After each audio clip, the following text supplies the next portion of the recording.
Joining me now is Nicholas Kristof, Pulitzer Prize-winning columnist for The New York Times and author of the forthcoming book, Chasing Hope, A Reporter's Life. Peter Beinart joins us as well. He's editor-at-large for the magazine Jewish Currents, and he's an MSNBC political analyst and the author of the 2012 book, The Crisis of Zionism. Good morning to you, gentlemen.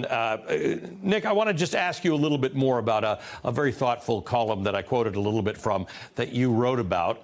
This is not the typical stuff that we're hearing these days. It's either critical of or in support of one side of the protests or the counter-protests on campus. You're speaking specifically to the effectiveness of the protests and the dangers of allowing your protests to be either overtaken or influenced by unsavory matters, including and specifically anti-Semitism.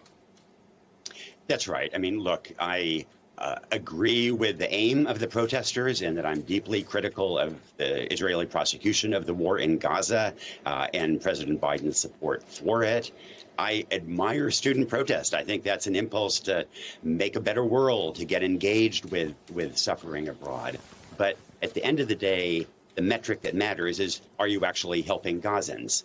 And I'm afraid that the way many of the protests, not all of them, many of the protests around the country have been conducted undermines their own goal. And, you know, Ali, I'm shaped a little bit by my memories as a kid of the Vietnam War, where I think the protesters were fundamentally right about the Vietnam War, but I think there was a backlash that ended up actually making that war longer in ways that certainly did not help the Vietnamese. Peter, I'm interested in your take on this because both of you are not people who historically would have been defined by a dichotomy of being pro-Israel or pro-Palestinian, because both of you existed in a world where I've known you both for years. You're both pro-Israel and pro-Palestinian at the same time. Talk to me about what you think the effect of some of the most photo-worthy parts of some of these demonstrations have been. Look, there is definitely a rise in anti-Semitism. Tragically, there's always a rise in anti-Semitism when there's more conflict in Israel-Palestine. And there are also slogans coming out of this, some of these protests that I really dislike. But I think I am more optimistic than Nick about the positive effect they're having, because what we're seeing is that at quite a number of universities now, they have made a deal to have a vote on divestment.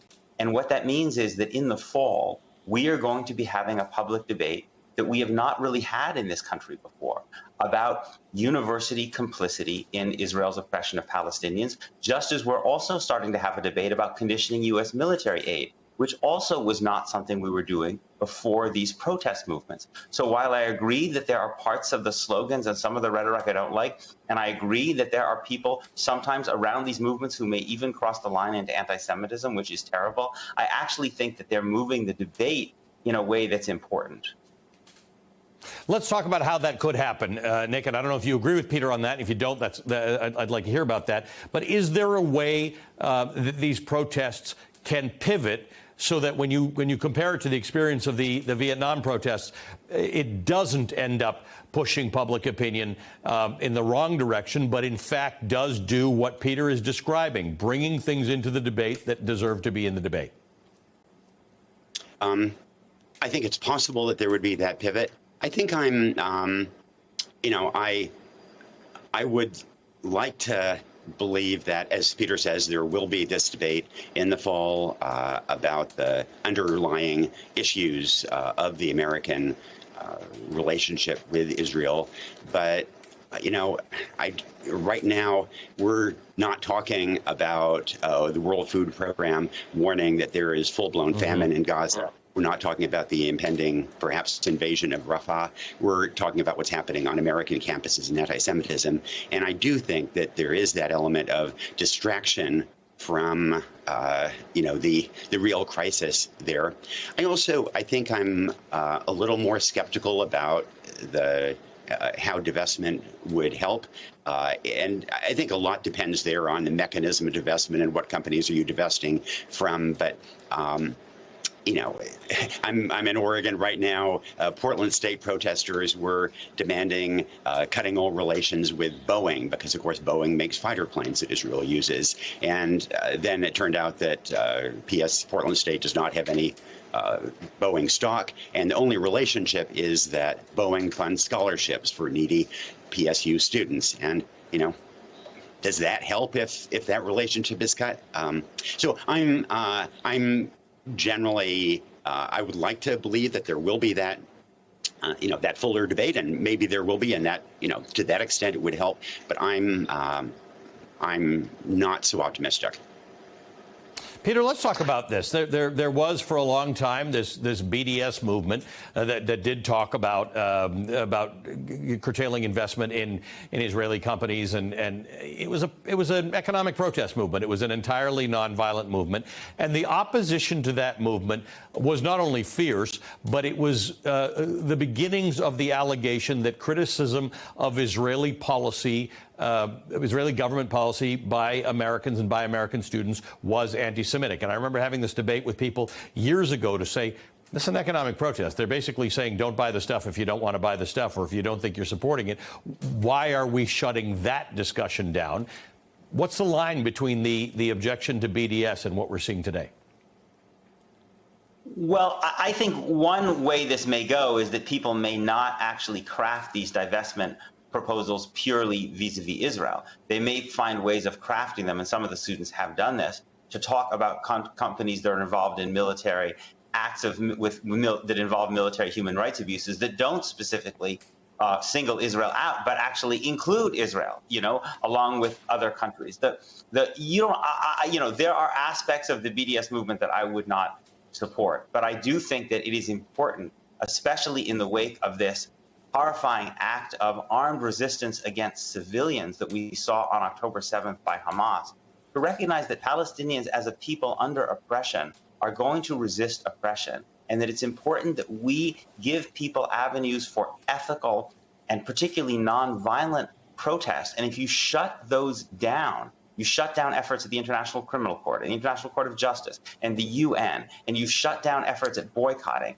which is a long American tradition, then you are not giving people avenues, and you are empowering people like the people who did the terrible massacre on October 7th, because they will say, well, the other efforts didn't work. So I think that's important to keep in mind when we think about this question of boycotts and sanctions and conditioning military aid.